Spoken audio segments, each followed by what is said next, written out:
¿Qué significa que el presidente Trump no reconozca a Nicolás Maduro como presidente legítimo de Venezuela y sí acepte a Juan Guaidó como presidente interino?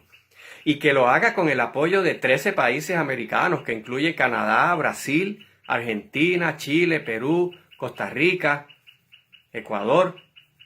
¿Qué significa eso para Venezuela? Pues definitivamente significa aislamiento de la comunidad internacional.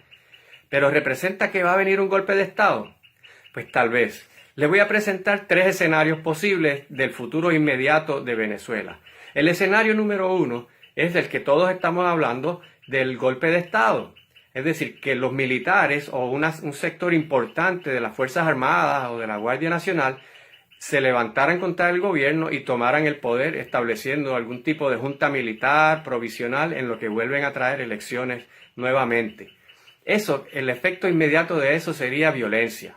Primero, por represión, porque cuando los militares toman el poder, lo primero que hacen es barrer a la oposición, y eso se hace por la fuerza. Lo segundo que pasaría en términos de violencia sería que los propios chavistas se opondrían a eso, y tal vez un sector de las mismas Fuerzas Armadas se opondrían militarmente, y los civiles armados chavistas, y eso podría ser desastroso para el país.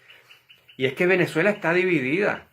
No hay más que ver los visuales de la cantidad de gente que se opone a Nicolás Maduro, que salió hoy a las calles a apoyar a Guaidó. Pero también los visuales de la cantidad de gente que salió a apoyar a Maduro son impresionantes.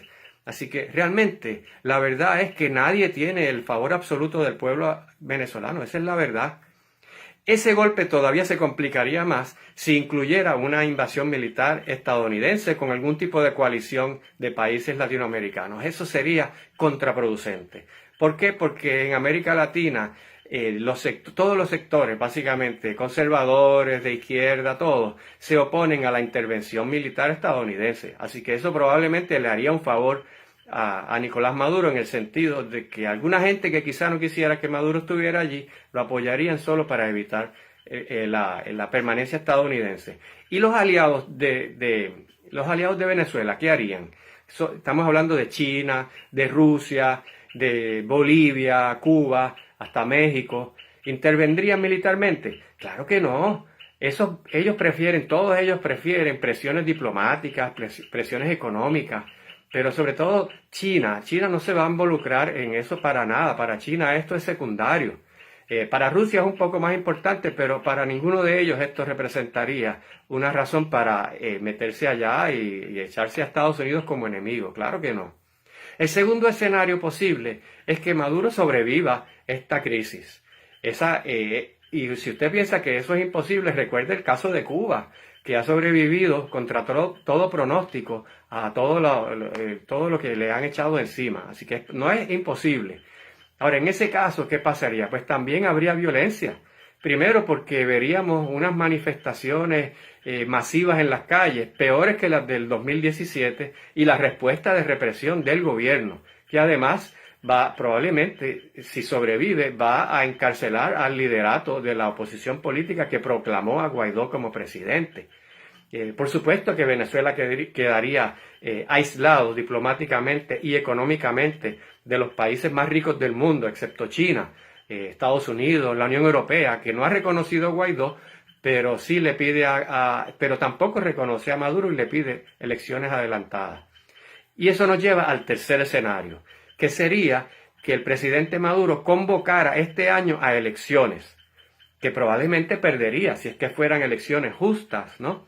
Eso sería lo que favorece gran parte de la comunidad internacional como una especie de solución salomónica, pero es muy poco probable que Nicolás Maduro haga eso porque está muy consciente de que perdería las elecciones. Eso es bastante claro. Así que el futuro inmediato de Venezuela no se ve bien. No importa cualquiera de estos escenarios, realmente a corto plazo, lamentablemente va a haber violencia en Venezuela.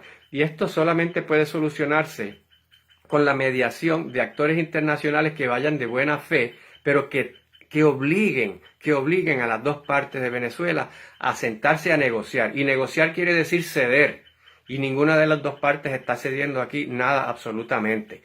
Y para que haya una mediación efectiva, tendría que ser que incluyera a países que tanto que apoyan como que rechazan a Maduro para que fuera ahí una especie de balance. Pero eso no hay soluciones mágicas y se ve francamente y desafortunadamente que el pueblo venezolano va a seguir pagando los costos de esta gran división y polarización política que afecta a Venezuela.